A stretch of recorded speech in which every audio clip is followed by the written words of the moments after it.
Hello मेरे साथियों, ठीक है? स्वागत करते हैं आलोक ऑनलाइन क्लासेस पे। आज हम आपके बीच एक बहुत ही प्यारा चैप्टर लेकर के आए हैं, ठीक है? ये बहुत ही प्यारा चैप्टर है, बहुत ही शानदार चैप्टर है। इस चैप्टर से बहुत सारे सवाल बिहार बोर्ड में पूछे जाते हैं, ठीक है? तो हमारा चैप्टर कौन-सा है, ठीक है? सबसे पहले देख लीजिए बिहार बोर्ड मैट्रिक 2027 के लिए ये मतलब कि चैप्टर लाया गया है, हिंदी का है, काव्य खंड का है, ठीक है? 5वां चैप्टर है भारत माता, ठीक है? ग्रामवासिनी। सबसे पहले भारत माता का हम लोग आशीर्वाद ले लीजिए, ठीक है? और ठीक है, इसमें हम लोगों को क्या-क्या मिलने वाला है, ठीक है? ऑब्जेक्टिव और उसके साथ-साथ हम लोगों को सब्जेक्टिव प्रश्न भी मिलने वाले हैं, ठीक है? चलिए, तो हम लोग सबसे पहले इस चैप्टर के कुछ इम्पोर्टेंट जानकारी इकट्ठा कर लेते हैं, तब हम इसके ऑब्जेक्टिव और सब्जेक्टिव सारे सवाल करने वाले हैं, ठीक है? चलिए हम लोग आगे बढ़ते हैं। तो सबसे पहले कुछ हम लोग जानकारी इकट्ठा करते हैं। तो हमारा चैप्टर का क्या नाम है? भारत माता। चैप्टर का क्या नाम है? भारत माता। चैप्टर का नाम है भारत माता।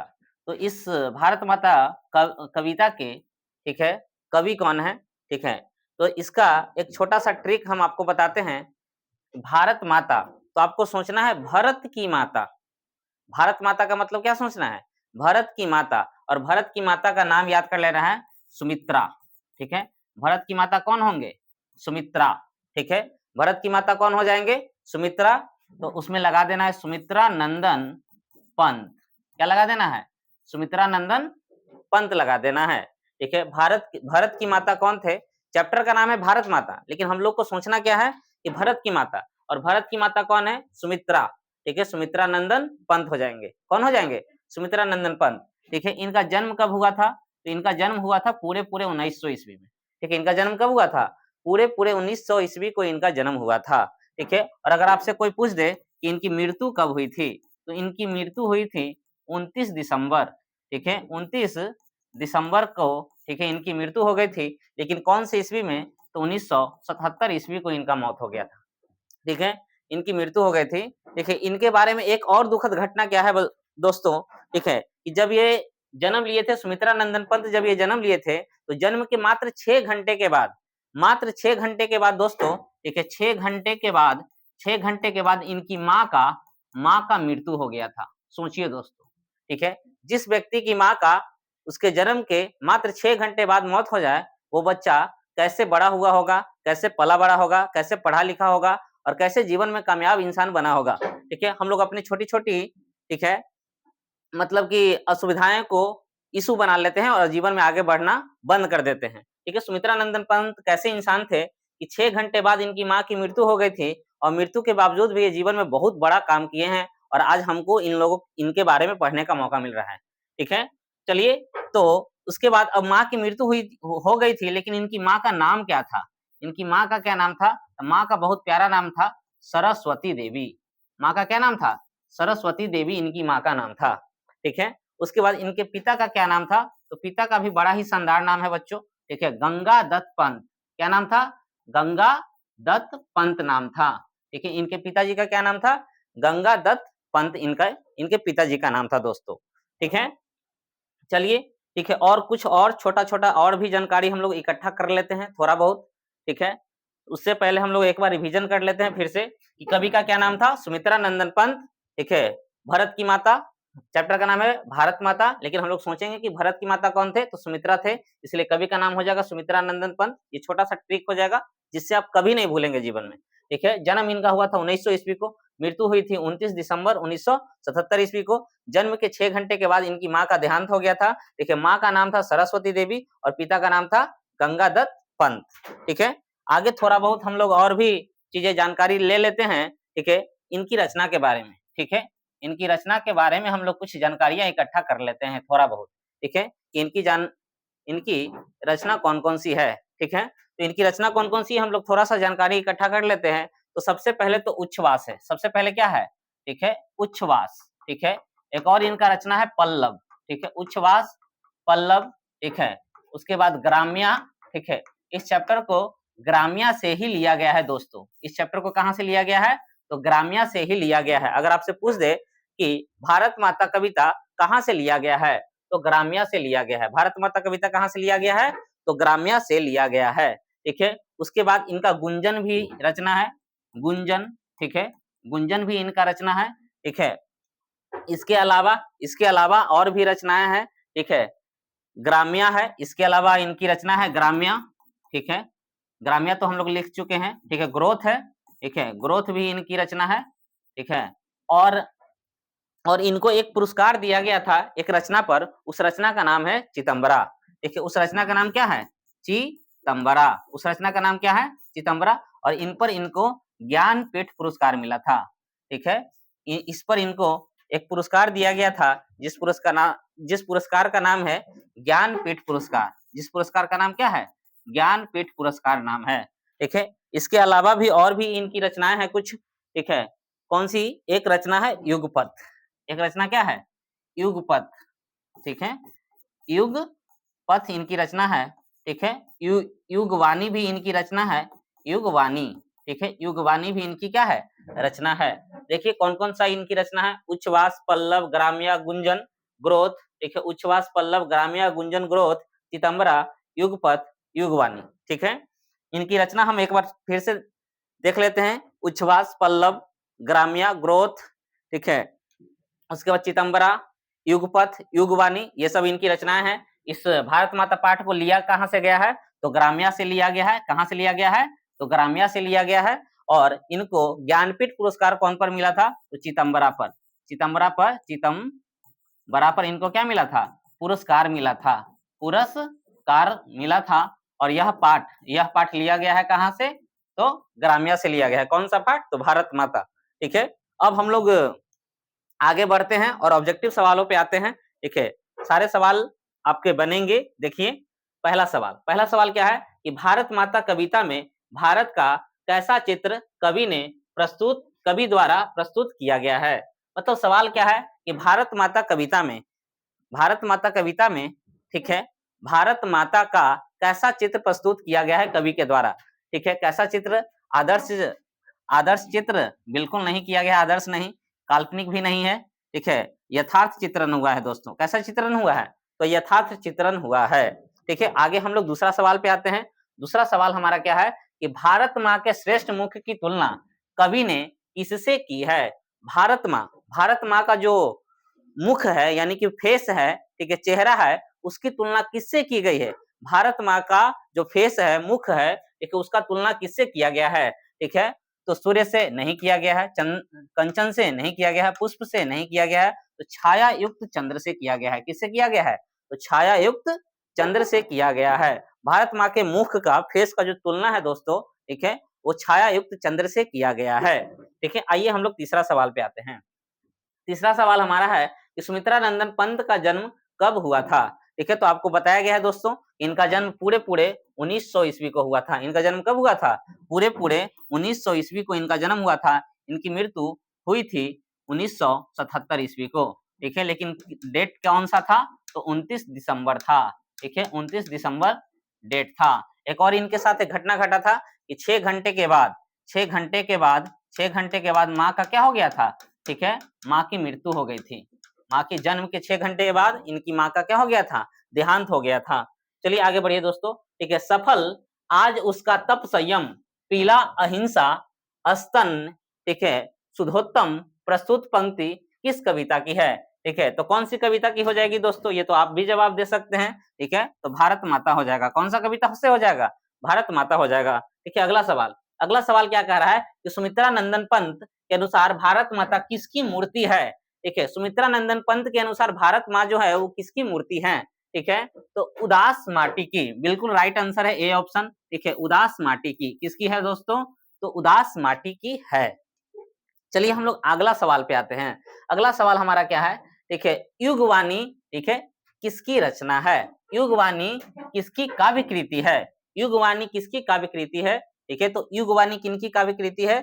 तो सुमित्रानंदन पंत की। किनकी है? तो सुमित्रानंदन पंत की है। इनका और भी रचना है, ठीक है, ग्राम्या है, ग्रोथ है, ठीक है, उसके अलावा गुंजन है, ठीक है, इसके अलावा चितंबरा है, इसके अलावा क्या है?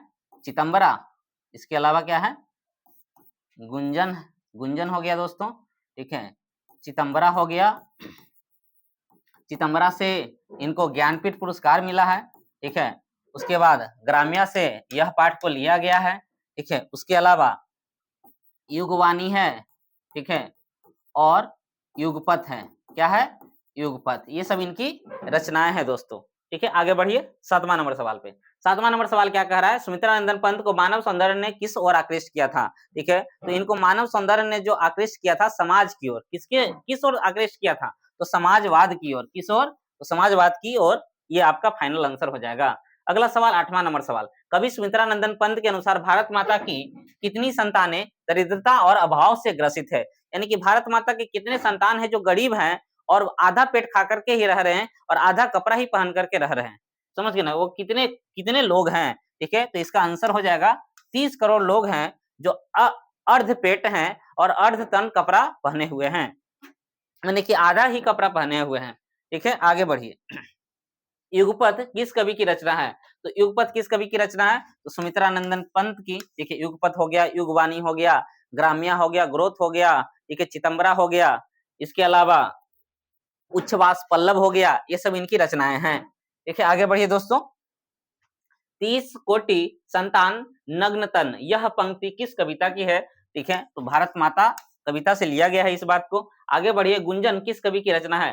गुंजन किस कवि की रचना है? तो सुमित्रा नंदन पंत की है। गुंजन हो गया, ग्रोथ हो गया, ग्राम्या हो गया, ग्राम्या से इस पाठ को लिया गया है, ठीक है। युगपथ, युगवाणी हो गया, चितंबरा हो गया, ठीक है। इसके अलावा, ठीक है, उच्छ्वास पल्लव हो गया। ये सब इनकी रचनाएं हैं। चलिए आगे बढ़ते हैं, ठीक है। कवि सुमित्रा नंदन पंत के अनुसार कौन अपने घर में प्रवासिनी बनी हुई है? तो भारत माता है जो अपने ही घर में प्रवासिनी बनी हुई है, यानी कि मेहमान बनी हुई है। चुपचाप अंग्रेजों द्वारा जो अत्याचार किया जा रहा है भारत के किसानों पर, मजदूरों पर, या किसान माने कि भारत के लोगों पर, वो सब चुपचाप, वो बेचारी आंख बंद करके, आंख सर झुका करके देख रही है, ठीक है। मतलब सुन रही है, समझ रही है, ठीक है। आगे बढ़िए। ग्राम्या किनकी रचना है? ठीक है, तो ग्राम्या किनकी रचना है? तो सुमित्रा नंदन पंत की। और यह पाठ लिया कहां से गया है? तो ग्राम्या से ही इस पाठ को क्या किया गया है? इस पाठ को लिया गया है। इस पाठ को कहां से लिया गया है? इस पाठ को ग्राम्या से ही लिया गया है। चितंबरा पर, चितंबरा पर इनको ज्ञानपीठ पुरस्कार मिला था। चितंबरा पर क्या मिला था? ज्ञानपीठ पुरस्कार मिला था। आगे बढ़िए। सुमित्रा नंदन पंत के पिताजी का क्या नाम था? तो सुमित्रा नंदन पंत के पिताजी का नाम था गंगा दत्त पंत दोस्तों। क्या नाम था? गंगा दत्त पंत, ठीक है। लेकिन अगर माँ के बारे में पूछ दे कि माँ का क्या नाम था, तो माँ का नाम था सरस्वती देवी। माँ का क्या नाम था? सरस्वती देवी। लेकिन दुखद घटना क्या था दोस्तों कि माँ की मौत हो गया था मात्र 6 घंटे के बाद। इनके जन्म के 6 घंटे के बाद माँ का देहांत हो गया था सुमित्रा नंदन पंत के।